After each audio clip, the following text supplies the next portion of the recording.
the leaders decided to outsource the entire ODC, the Offshore Development Center, to a vendor, lock, stock, and barrel, complete with the infrastructure and the people and the processes. So Cognizant came in, they put in a really good bid. They rebadged close to about 250 to 300 people into their fold, providing a similar service that the FTEs were doing, except they were doing it in a rebadged mode. But I remained because I was part of the core architecture team, enabled this outsourcing, but remained with Medtronic. And my journey continued. Now, that went on for a while, and then the CIO left the organization. Because the typical tenure of a CIO is anywhere from 3 to 5 years. If you look up Gartner or other analyst photo, right? Now, when the CIO left, the new CIO came, but before that, the global EA function was disbanded. A few roles remained, right? Roles like mine in the regions or in the operating units remained because we were the core folks working with the business partners. And several roles were also eliminated. The focus was still on the domains and the regions that we started with. Of course, front and center to this strategy was the cost cutting because it was just after the pandemic. Most companies, like our organization, were coming out of the pandemic, tightening their seat belts, looking at the bottom line. Right now, around about that time, a new CIO came on board. This was about a year and a half ago. Now she also hired another leader for the business processes and responsible for the architecture. Now that leader is of course starting to leave his footprint in the architecture organization. Now the interesting twist is the CIO now has revived that GTC strategy, Global Technology Center, or what we now call the Global Competence Center. And that's the flavor of the market, most of multinational organizations, setting up global competency centers. So we are starting to ramp up those operations in Hyderabad. So more to come.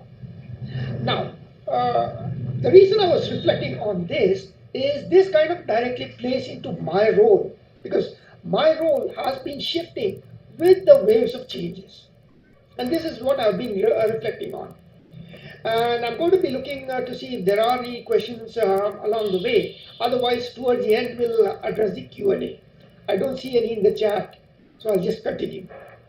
Now, in the previous slide, I talked about my journey and the enterprise architecture as an organization and how we were kind of working through the changes coming down the pipe.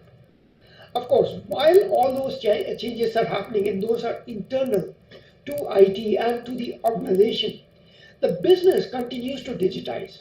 There is a continuum of technology evaluation, investments, roadmap realization, all the key areas of consulting that we as enterprise architects continue to do. Operating units have been consolidated and harmonized. There's a huge transformation, business transformation happening, which we, from an IT and technology and enterprise architecture, need to continue to support and enable. Now, in my role, I continue to be the quote unquote trusted technology advisor to my stakeholders and business partners. So, there's a lot of change that is happening, but there are things that are not changed, as in the area of focus or what we as enterprise architects bring to the table. And looking back, this has been a pretty interesting ride in terms of the career and the journey itself. And this kind of brings us back to the question I started with. Right? What is the average tenure of an EA? If I look at my tenure, it has been pretty long, about 5 years in this organization. Of course, if I look at people like Michael, who are on the call, he has been with his organization for more than a decade and a half. Again, I'm sure relating to some of these experiences around the changes in the organization. Now, the tenure of an EA really depends on a few key things.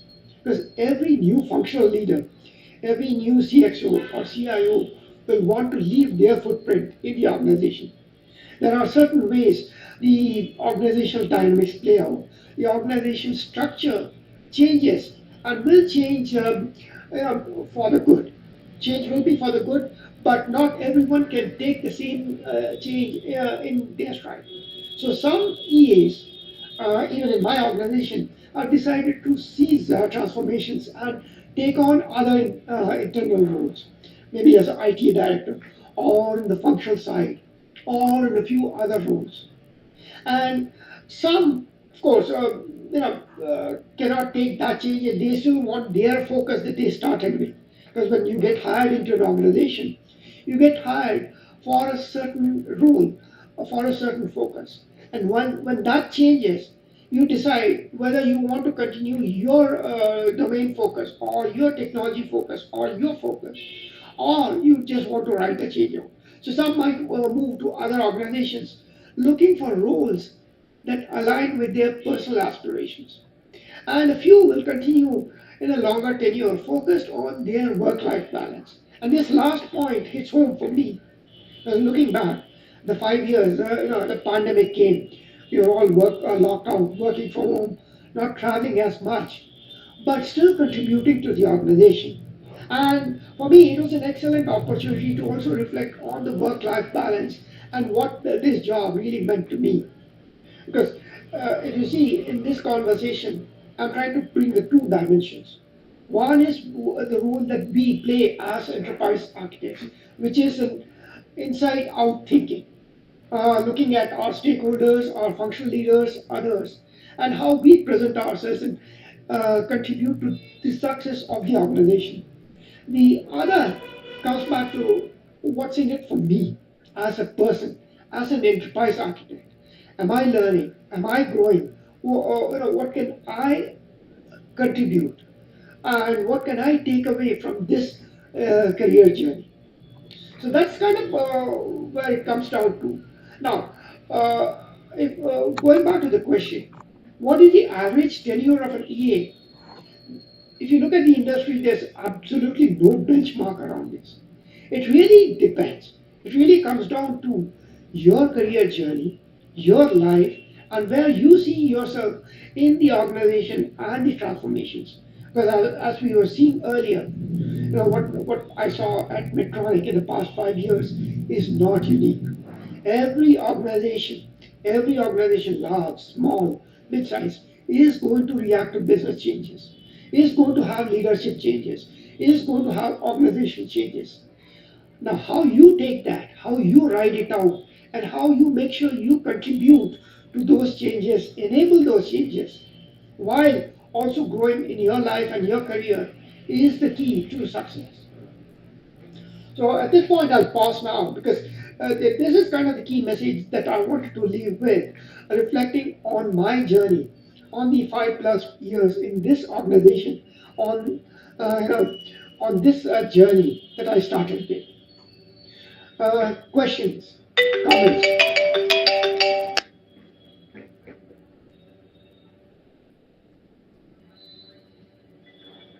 I see a question from Michael. Have you?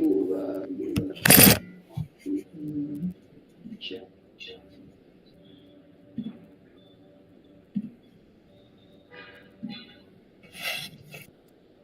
Some things never change. I like that view, Michael. We have spoken about it. Some things change, but some things don't, right? The organizations do. And Andre, I see a question from you. You could give 3 pieces of advice to someone just starting their EA practice. What would that be? One key piece of advice that I would leave you with, and I cannot emphasize that enough, is follow the money, right? Because at the end of the day, enterprise architecture is nothing other than strategy realization. Realizing the strategy, the functional strategy, and making sure the top line, the growth of the business is sustained with the bottom line. That is, making sure the cost and the operations are aligned with the top line. and how you realize the strategy. So that is your one. The second is having the right people in that transformation. Sometimes, in every transformation, there are three things that happen. Some people seize the opportunity, move upwards, onwards, and some decide to dig in and build on their strength.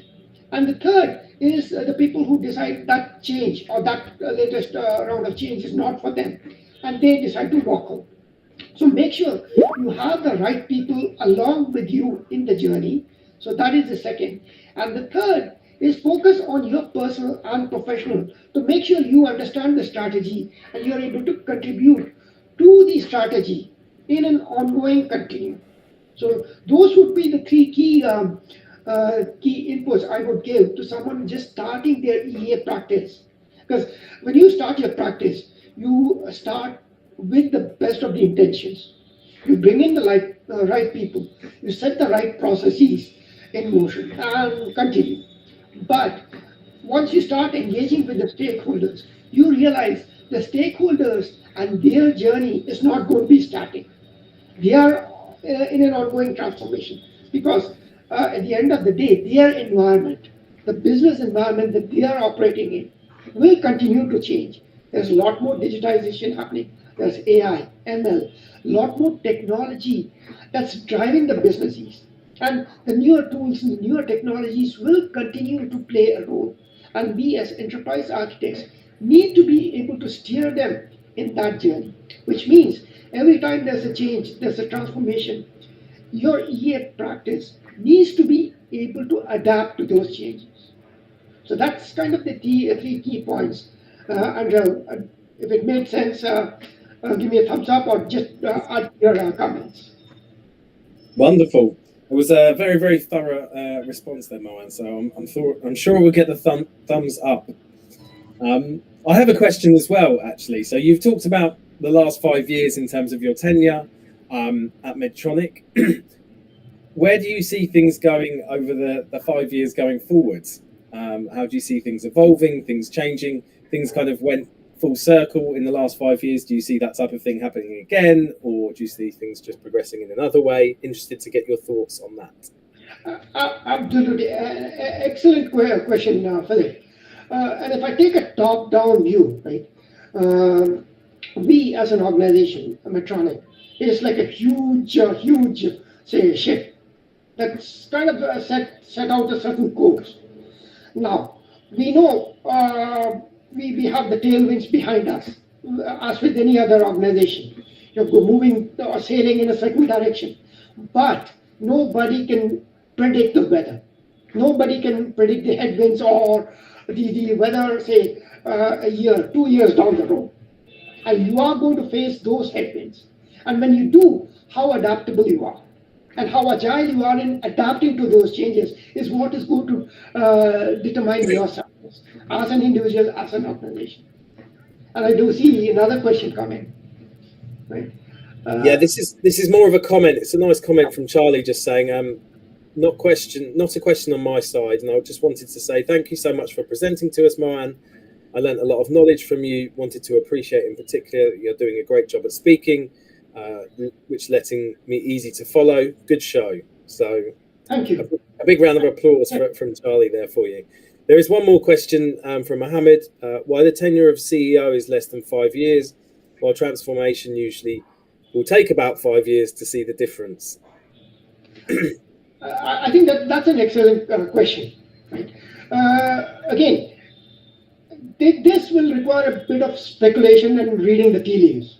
And the reason I say that is, transformations could take a year, 2 years, 3 years, or even 5 years, depending on the nature of the organization and depending on the nature of the transformation. And a lot of times, a CIO or even the CEO or CXOs take on these transformations with a certain mindset, saying they're going to see it through the end. But CIOs are also individuals like you and me. They have their personal and professional aspirations, their life goals. And things change. Right? A year into a transformation, 2 years into a transformation, the CIO might get a call from Google or Microsoft and say, do you want to come and run our cloud practice? or do you want to run XYZ practice? So if you are an individual, you might want to seize an opportunity outside. A lot of times that's what happens.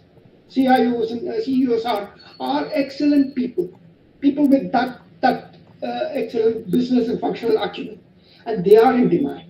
So they start a certain journey with the right intent, saying they are going to see this transformation through. But at the same time, when an opportunity knocks, maybe outside or inside the organization, things change, right? And I see another question coming from Karthikeyan. How Medtronic is seeing the technology disruptions which is going on now? This is an excellent question. Because Medtronic, as you well know, is a core technology company. It's a medtech company. Where the products that we develop and sell and produce are all grounded in technology. And from a product standpoint, we have a very strong product engineering group dating back, 70, 75 years. We are celebrating 75-year anniversary this year. So there's a strong focus on the product. And all of these products, keep in mind, are highly regulated because they touch humans. So there is technology change coming in. They impact the products. But at the same time, at the periphery, inside and outside the product, is the processes that run the operations. And the technology is also impacting all these processes. If I take just the example of AI and GPTs, ChatGPT, right? Like with the most organizations, we have also invested heavily in our own version of the GPT, starting to realize the benefits of those in harmonizing our processes and enabling our people to perform better, to be more productive. So, long story short, technology is impacting almost all the aspects of the business. It depends on where you sit and which lens you apply. Right? And I wish I had more time to speak about this topic because we can speak about the technology impacting the business for the entire session or a whole day. Right? Okay. All right. Wonderful. Any final questions for Mohan? I'll give you one last chance to add them into the chats before we shut things down. Oh, yeah, there we go. Perfect timing. I have another question.